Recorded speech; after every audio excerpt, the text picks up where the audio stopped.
If your practice works for you, then it's perfect. This is a lifetime journey. It's a very subjective thing. If you choose for it to be so, The ideal is a middle ground and a balance. on the whole, it's not a job for most people. What devotion looks like. Learn what you're learning. There are really no hard and fast rules. Don't worry too much about other people. Practice will evolve with time. No shame. You're gonna see various Different things from your peers. It's okay. You will eventually understand we're all on different parts of our journey. To have that information is extremely valuable. It's all relative. You can use elements from those things and incorporate them into your practice instead of just having one stagnant thing.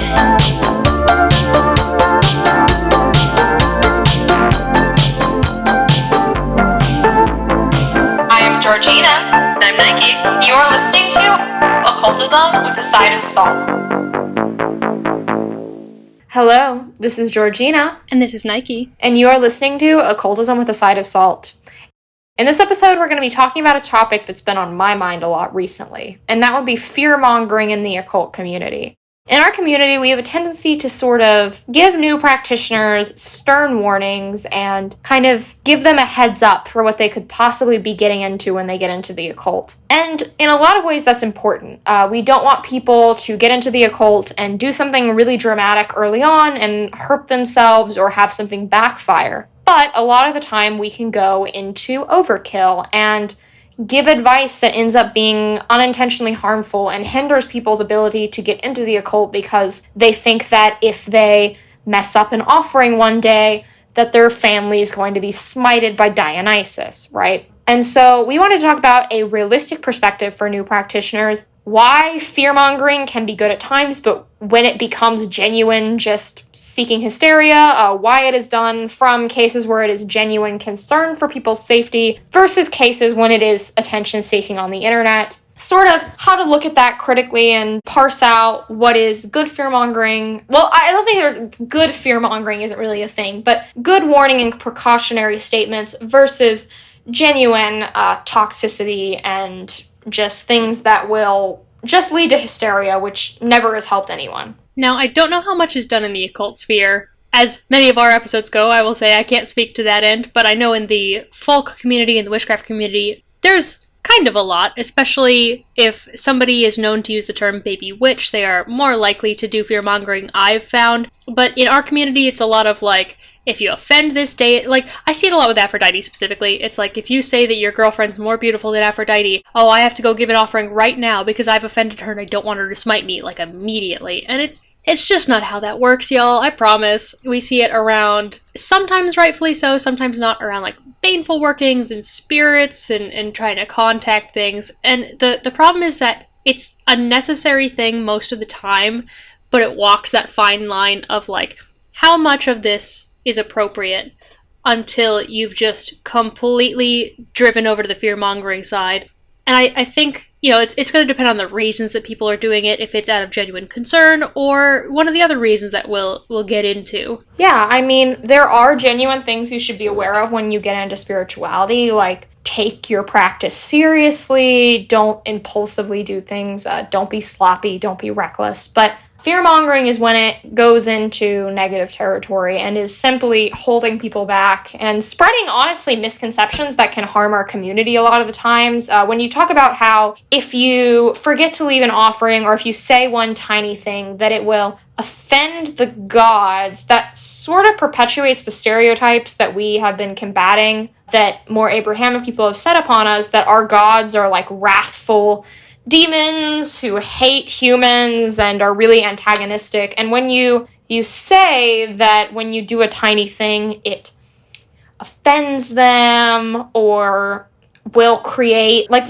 you see a lot of it with the Fae, where people talk about, like, your family getting kidnapped and stuff. Like, can we not just repeat what people say in fairy tales as fact? Like, I have never heard a credible story of someone being kidnapped, like their family being kidnapped by the Fae because they offended them. I just haven't. It's a thing you see in folklore, but as we did an episode on mythological literalism, a lot of these stories are not meant to be taken as literally as we tend to take them. And a lot of fear-mongering, I think, comes from this mythological literalism that is rising in our community. Oh, for sure. Especially, as it relates so much to deity work, so much of the time with people being scared of Dionysus will do this, or Aphrodite will do that, or Athena will be mad at me, or especially when they're like, quote unquote, darker gods and goddesses like Hecate or Hades, people thinking that they're immediately going to like kill their entire family because they missed one day of offerings, or they said a word. I've heard people say, I don't want to offend the gods because I said this word wrong. And I'm like, number one, you can just say it in English. And number two, they're not going to be super furious and angry and hate you forever and refuse to work with you anymore because you said one word wrong. Like, it's just not how it goes. And I wonder sometimes, especially when it comes to the deity work stuff, if that is more of like how do I put this? Almost like a gatekeeping deities to stay as the quote-unquote authority on them so that nobody else can work with them because they're so scary. Only I can handle it, so you guys just watch me and come to me for advice versus doing the work yourself. Like, I think for some of it, it's like a power trip thing for some of the fear-mongering we see, which is really unfortunate. Well, I think with deities, you see this discussion a lot of, is deity work only for super advanced practitioners? To which I say absolutely not. Because I think when like we say deity work, that's a really vague term that can mean a lot of things. If you're just a devout polytheist, like, you're not going to do any other practice besides deity work. That's just your religion. Most religious people exclusively do deity, what we would call deity work. Like, that's a very, very vague term. And we talk about things like prayer, offerings. Like, those things are not, you're not going to die if you leave an offering that is not ideal. That's not going to happen. It's not that intense.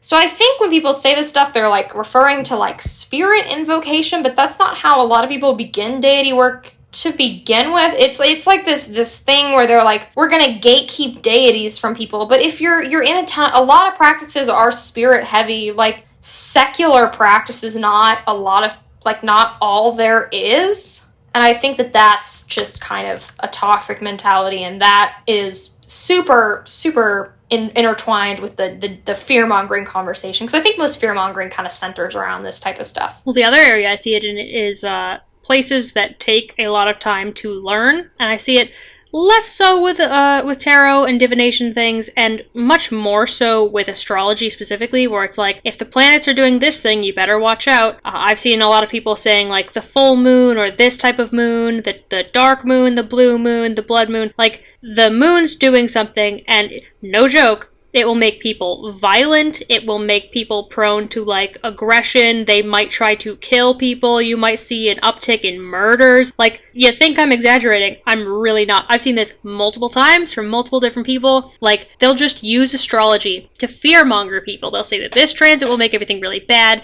you'll be at risk of dying, people will be aggressive and might want to hurt you, or you might want to hurt others. And it's like, Jesus, are you really gonna be saying that that's gonna be a thing people are have to worry about now? You're gonna tell people you literally need to worry about your life because this planet's doing something? I'm not saying that, as someone who really loves astrology and believes in it, I'm not saying that there aren't transits that can lead to that as a possibility, but it's not the only thing they could mean, number one. And number two, it's not something that anybody's gonna have to worry about normally, and the planets aren't going to make somebody more or less violent on a particular day. It's just not how that works. They're not going to dictate your actions in that strong of a way. So, like, astrological fear-mongering, especially around the moon, because it's something a lot of novices are focused on in witchcraft, it's super prevalent. Well, yeah, I mean, I've even been caught up in the astrology hysteria. So when we're recording this, we're in the middle of the eclipse season. We're between the lunar and solar eclipse. And I've had bad eclipse days before, like on eclipse day. Like, I've been feeling these transits.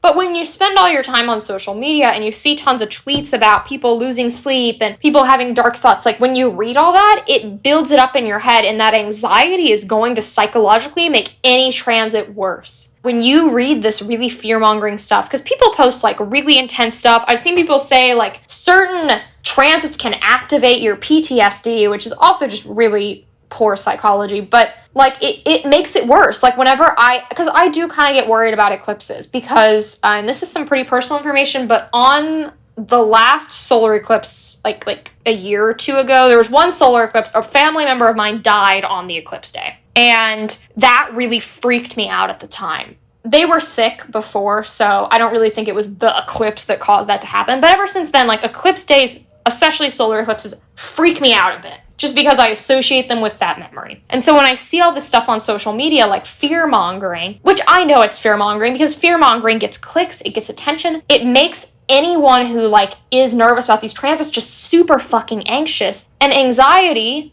festering in it, regardless of what the sky weather is doing, is going to make your day bad. And a big sign for me that it's complete bullshit and it's just fear-mongering and nothing else, like it's not a genuine thing of I want to help people prepare for this, is if it's done like as a meme or as a joke or like to a song where you're dancing to it, talking about how the moon's going to make people violent. That's how you know it's just fear-mongering, because clearly they're not taking it seriously. Clearly it's just a joke. It's just for clicks. It's just for clout, because they're doing a cute little, like, wiggle dance to it, and they're just, you know, dancing to whatever song, and then saying people are going to try to murder other people. Like, that's clearly a fear-mongering thing. So, like, if they're not even taking the time to just sit down and be like, hey, y'all, listen up. Like, this could be pretty intense, so just be careful going forward. That's one thing, but when it's dancing, it's clearly just for clout. And that probably makes me the most mad, because it's people, when they do it for clout, they do it for clicks, they do it for attention, you're making people so upset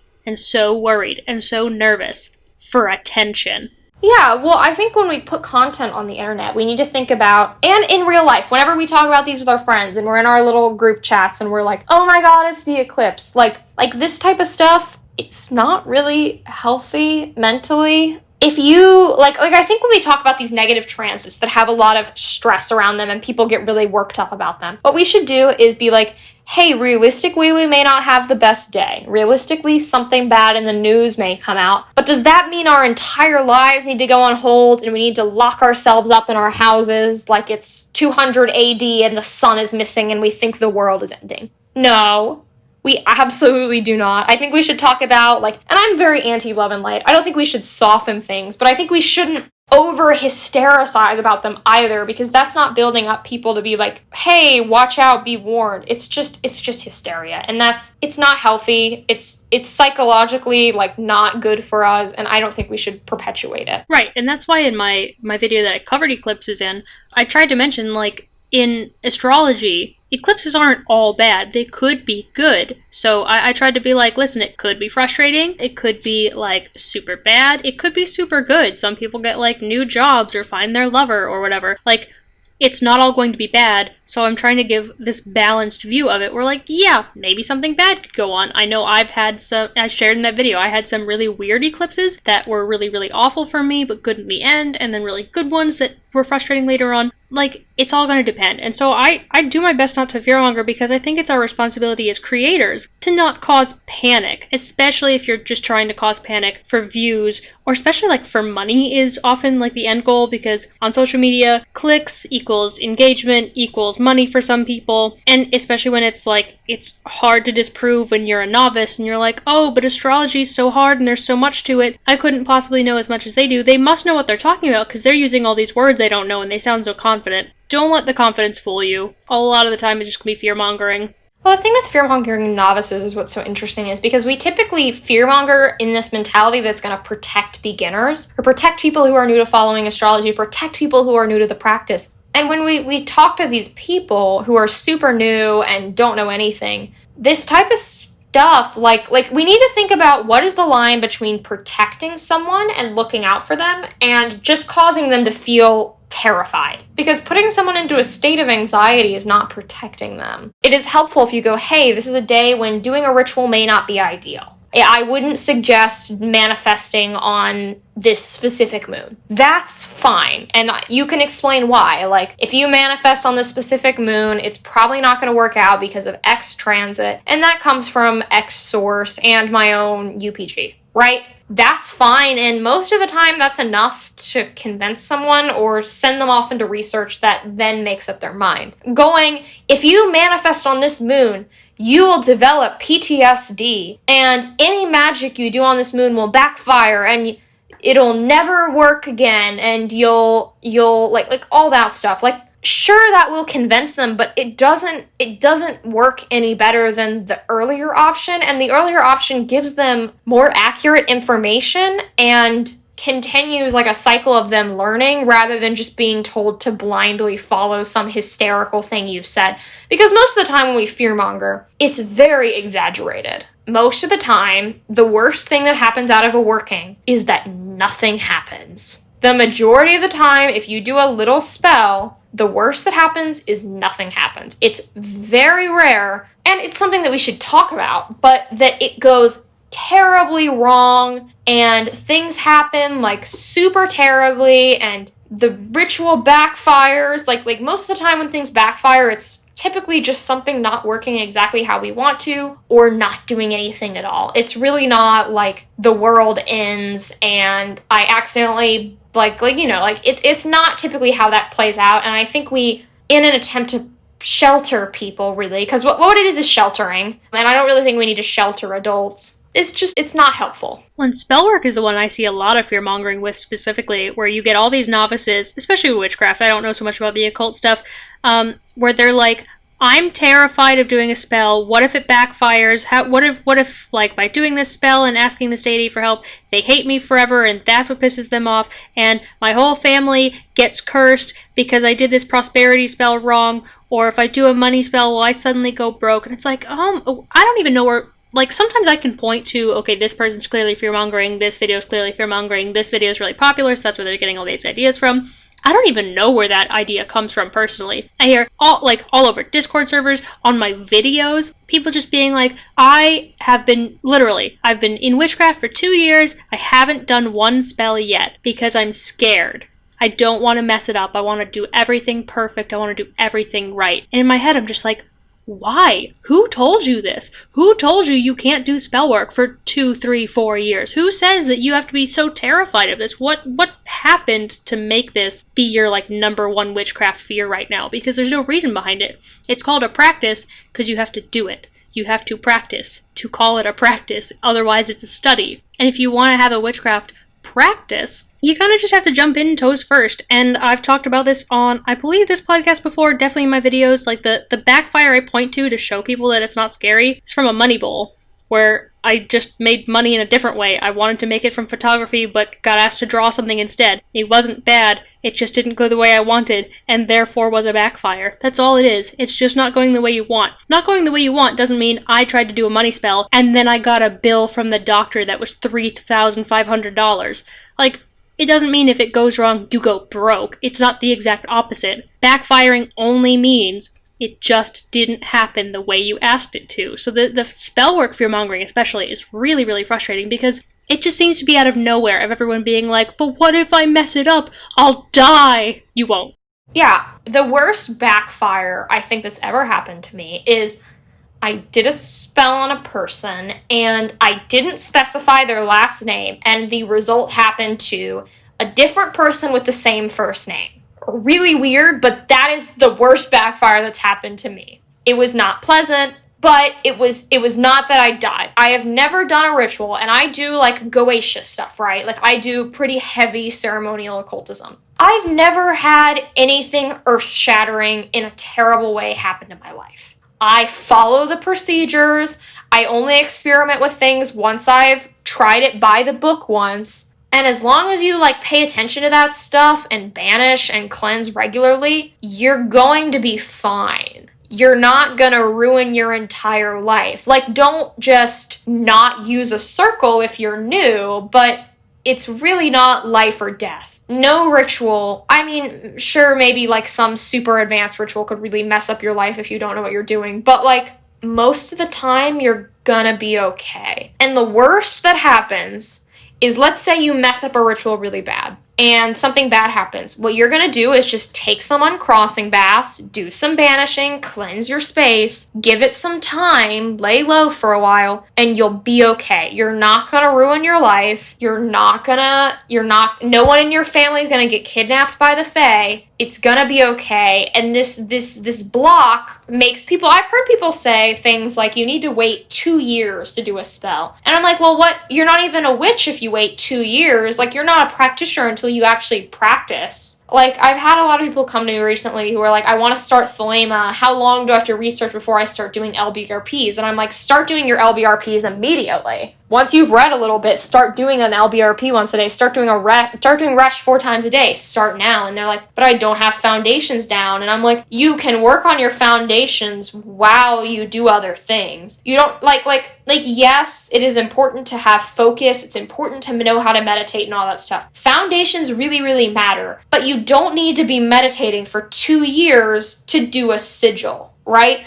The important thing is to not go to extremes. You can say, hey, I've done some foundations, I've learned how to concentrate, I've learned how to do basic meditation. Now I'm going to start making sigils and doing little spells and doing an LBRP once a day, and you're going to be fine. You're going to be fine.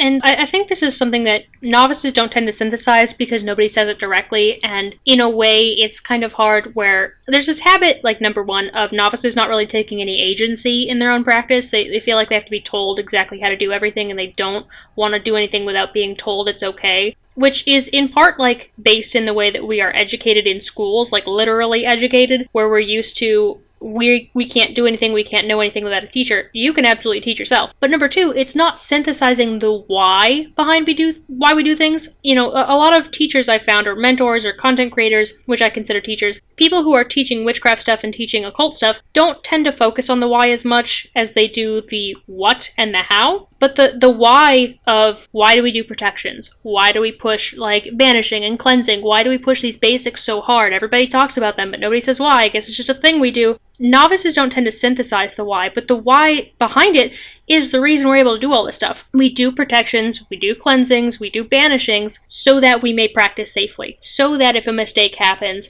it's not the end of the world. So that we can feel safe doing things and be like, well, you know, if I'm terrified of pissing off a deity, or I'm terrified of a spirit entering my home because I started getting into spirit work or started doing witchcraft in general, if you're scared of that, you can say, well, I did my protections, I'll cleanse my space. You know, like Georgina said, I'll do an uncrossing working or an uncrossing bath or something. You have your foundations down to be able to do things without so much anxiety. And all the while, you're learning more things. You're learning more about protections, and you're learning more about spell work, and you're learning more about how to undo things. You're able to build on your foundations with these basics in your pocket so that you're able to do them confidently. The why is really important, and why we do protections is exactly that. It's so that you can practice. Just do stuff. Don't do them willy-nilly and without caring about the consequences, of course, but this is why. This is why. Like, I don't know how else to put it. Why did you learn to cleanse and banish and protect if you're not using them? What's the point? What's the point of having these? Why do you cleanse? Why do you protect? And I don't think people ask themselves enough that. They don't ask, why am I doing this? They just do it without thinking. Yeah, and I do think a healthy level of fear is good. A big thing in Kabbalah is you're taught that wisdom begins with fear, and from fear grows respect. And that sort of gives you this boundary, right? But that doesn't mean be terrified of everything and be too scared to do anything. That means like a healthy dose of watching your back is a good thing in life. A healthy amount of like, hey, maybe I shouldn't do something that could possibly hurt me, right? Like that's a good mentality to be like, hey, I should consider what could go wrong and account for that and be responsible with my choices, right? That's healthy and that's good. But being like, I cannot do anything because the tiny chance that things could go wrong is a very unhealthy mentality. And that's something that we even see outside of the occult. That is something that really holds people back. There is a healthy level of fear you should have. You should go, these are spirits that are far more powerful than me. I should respect them and revere them. And still be like, but they're not going to smite me if I do a circle slightly under 9 feet, right? There's a balance with that, and I think that in our community, we're very prone to going to extremes very easily, and I think we should try to be more realistic with the advice we tell people, because a lot of the times people take it at face value.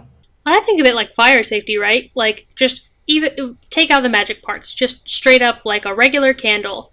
Why do we practice fire safety? Because we're afraid of burning down our houses, or we're afraid of just like getting a burn or spilling wax on something. You're careful with your fire, you're careful with your candle because you are afraid of the consequences. We don't think of it as like gut-wrenching horror movie level fear, but it is still technically a fear. You are scared of burning down your house, therefore you take proper precautions. You don't leave the candle unattended. You keep it in a container that is fire safe. You don't leave an open flame on wood if you're not wanting that wood to burn like in a campfire. You don't leave your campfire as burning coals if you're going to leave the campsite because it could cause a forest fire, and you're afraid of the forest fire. It's not bad to have this fear, but it's not always going to be horror movie serial killer is going to chop off my arm type of fear. It's just the healthy amount of, I understand that this could cause very bad things to happen, and I don't want that thing to happen. I fear that consequence, so I will take proper precautions.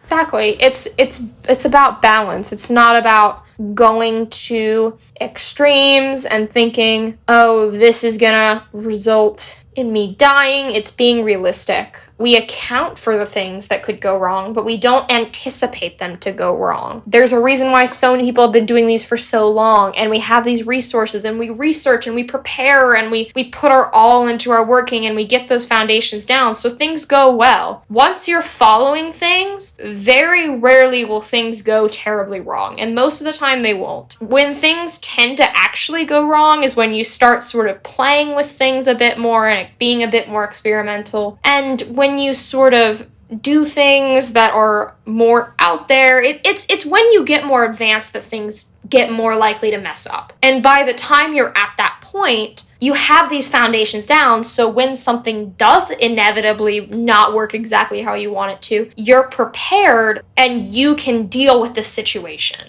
right? A basic, I'm gonna be blunt, a basic like protection spell, it's very hard to go wrong. It takes some skill to mess up a protection spell so bad that it causes actual damage. Takes a lot of work. With really advanced rituals, like working Solomonic grimoires, when things go wrong, things go worse, but by the time you're at the point when you're doing that stuff, your foundations are so built up that it's a lot less likely to mess up. The times when things really mess up are when people are doing things that are extremely experimental or when they've jumped way ahead. And fear-mongering is our attempt to push against that, but when you go into overkill, it just holds people back and it doesn't serve the original function, assuming you're fear-mongering out of a benefic place that you want people to be prepared. I'm gonna make the assumption that that's why you're fear-mongering and not to like get attention or clicks. And think about how we view manifestation too, right? Like, if you're focusing on this thing hard enough, you're envisioning it hard enough, it will come to pass.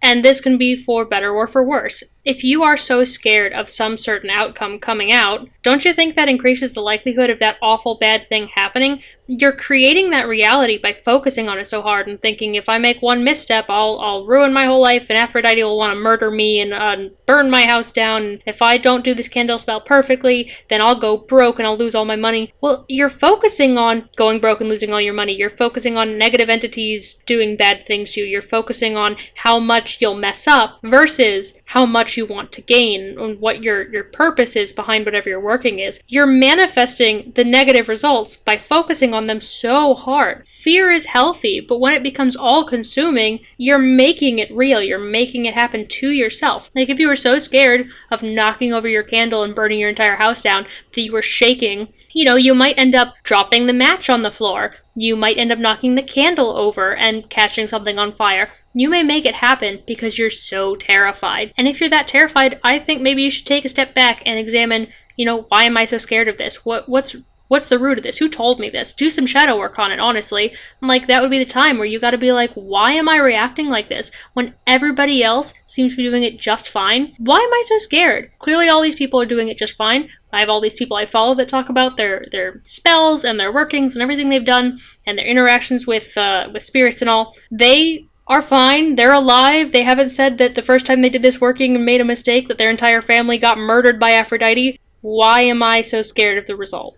Try to check in with yourself because it's coming from somewhere, but you gotta really fight against it and figure out how to have a healthy balance between horror movie fear, where you don't want to be, and just being totally blasé and nonchalant and like, I can do whatever I want and not worry about precautions. Find that middle ground. Absolutely. I mean, I think another thing that comes up is when people get into the practice, they get really scared about negative entities showing up at their house. And they're like, I need to do all these protections or demons will come for me or whatever. When you have that thought, I want you to sit and think. up to this point, up to when I started practicing, I've never done a protection working, because realistically, you probably haven't, right? Before, there was a time in your life before you were a practitioner. I mean, I guess unless you grew up in a house with practitioners and your parents were practitioners, but for most people, they start on their own, and you had your entire life up to this point. It's likely you've only had a couple spirit interactions that were unprompted. Like, I have a couple kind of weird ghost stories, but they don't happen regularly.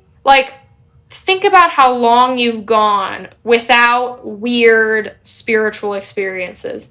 And now that you're practicing, if you're not inviting things in regularly, you shouldn't be worried about tons of negative spirits showing up, because before you were doing all this, did that happen? When you miss your 1 monthly cleansing, think about how many years you went without ever cleansing. Which, by the way, I do advocate for regular cleansing. I think it's like taking a spiritual shower. I think it's really important. But I don't think you should panic and lose your shit if you miss one protection. Think about how long you've gone without all this stuff, and think about how you were fine back then. Maybe not ideal, but you still lived. You're not gonna die.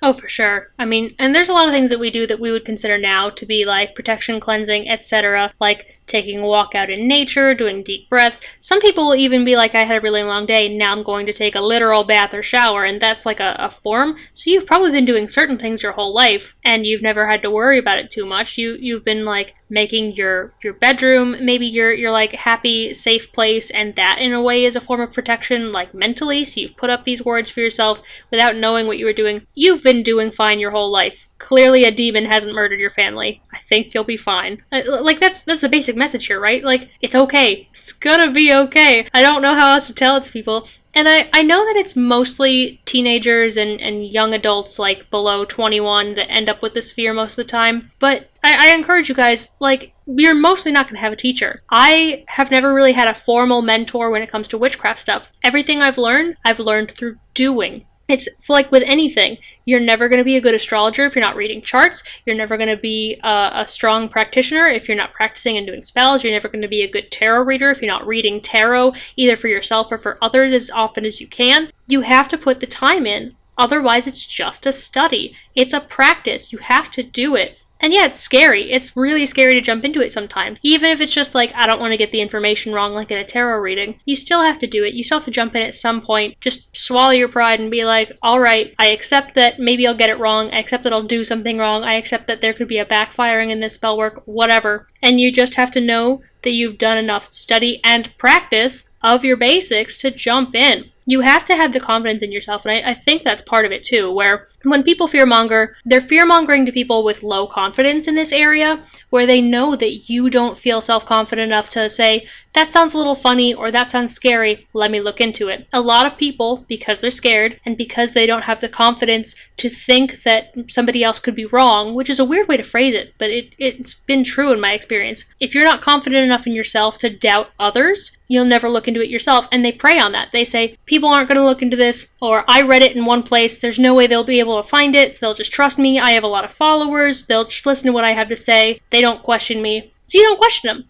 and they get the fear into your head. Take the time to question things, too. Like, part of practice is going to be questioning and researching and learning. If you're seeing stuff that makes you scared, it's okay to feel that way. We're not saying don't feel scared. You know, if somebody's telling you the moon's going to make people commit murder, absolutely that's scary. Especially when you think of people who will hear that and then internalize it and say, well, I'm feeling angry because of the moon. They let it just totally get out of control. Some people are going to react that way, and you have to be ready for it. But try to be the person who's willing to look into it. Absolutely. Well, I think what's so funny about that is your point about it reaching people with low self-esteem, because I think a lot of the times the people who seek out a lot of these warnings are those who are insecure. Which, by the way, insecurity in your practice is really common. I've dealt with it. Nike's dealt with it. It's something that we all deal with at some point or another in this journey. But I think a lot of the fear-mongering is targeted towards the new practitioners who are very bold, the type who don't do a lot of research and just jump in head first, the type who will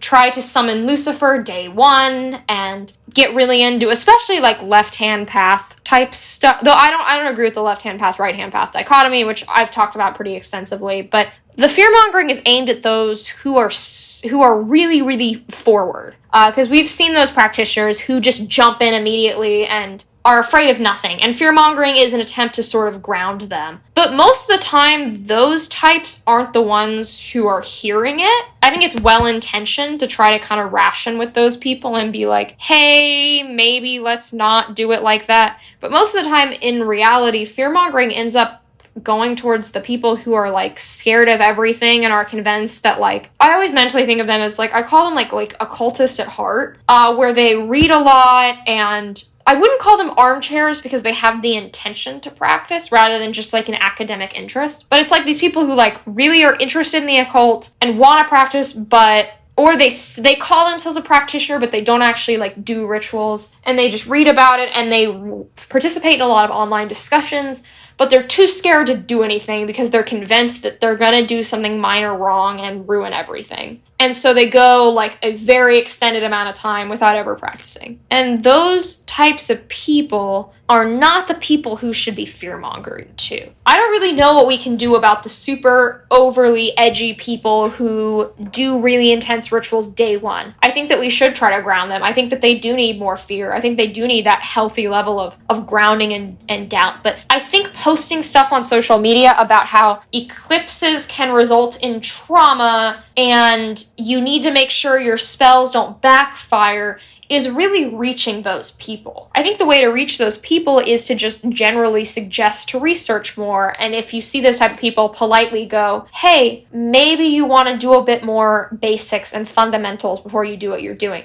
But I don't think the way that we go about fear-mongering in an attempt to reach those people is actually reaching them at all. I think it reaches the way wrong audience, and I think just the general messaging and blindly saying, be scared, be honest with yourself, don't jump into things too fast is not the right way to go about it and not the most effective way to go about that.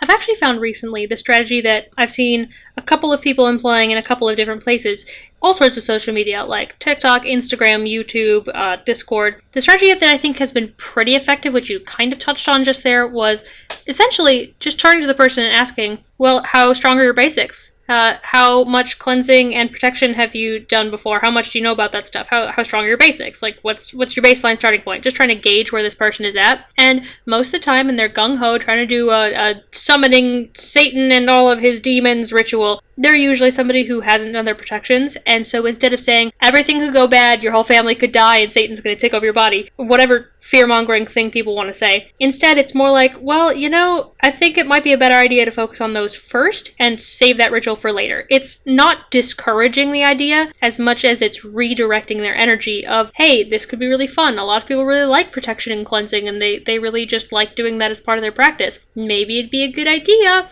to go over here and focus on that. And yes, you want to do this idea. Yes, I understand. Set that down, put it on the bookshelf, put a pin on it, do this instead. And that seemed to work pretty well, where you get these people who are super gung-ho, and by encouraging, hey, how are your basics? How much research have you done here? When they say that, usually the person who's super gung-ho tends to go, oh, well, I guess I haven't done that much. Do you think that's a good idea? And they sort of go back to this validation, because often I found that even the people who are trying to go for the super powerful stuff, it's also in a strange sense an ego thing where they want to prove that they're super powerful. So getting somebody to gently guide them sort of feeds into that lower self-esteem in a different way kind of mentality of, oh, maybe I don't know what I'm talking about. Well, they're trying to help me, right? Maybe I should listen. And not everybody's going to. Some people are just going to go right on ahead and do whatever they're going to do, and you can't stop them. But the gentle redirection is great for them, helps reinforce the basics, and any novices who are watching that are too scared to do spell work see this as sort of a reinforcement of, oh yeah, you know, cleansing and protection. We do it so that we can do stuff, right? Yeah, because that's why they're suggesting it, or will outright say that.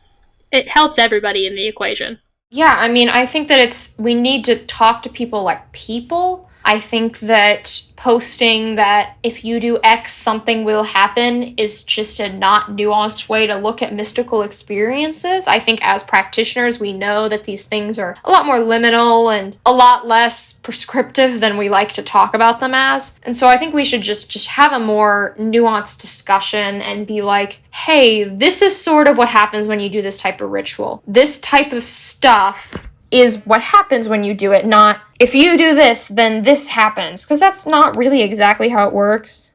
Yeah, we don't want to, force them into thinking this is the way it's going to be every time. Because, every experience is going to be different for every practitioner, and we have to remember that too, where just because maybe you did a working and it turned out really badly, and let's say you somehow managed to do a money spell that made you go broke. That's your experience. Their way of quote-unquote screwing that up may not look the same. Maybe nothing will happen. Maybe what happened with me will happen, where they get money in a different way, so it's not losing money, it's still a net gain, it's just not in the way they wanted it to be. Maybe it's like a positive spell, but it goes to somebody else with that same name, like Georgina had. Like if you have two friends named Steven, you do a money spell for one of them, maybe the other Steven gets the money instead, and you go, well that's a backfire. It's not always going to be bad, just the results will always be different.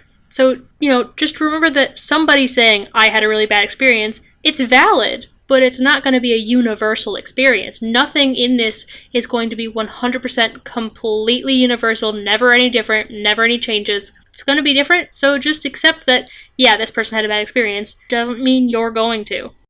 Yeah, just because something happens for some people doesn't mean it's going to happen for you. People's experiences vary. This isn't an exact science, as much as some people like to make it out to be. Mystical experiences are very liminal and subjective, and they're not as literal as mythology and folklore makes them out to be. You're not going to kill your whole family 99.9% of the time, and I've said this a lot. Rituals are a lot less flashy than we think they are. Media does not depict them accurately, and they're not going to be as dramatic as you think they'll be. They're a lot more subtler, they're a lot more refined. Your results are a lot simpler. It's a lot less exciting than you may think it is based on horror films. So, I guess just generally to sum up my entire point, just don't listen to everything you hear online. Some people are just trying to fearmonger you, and especially if it seems a little too lighthearted to match the message they're sending you,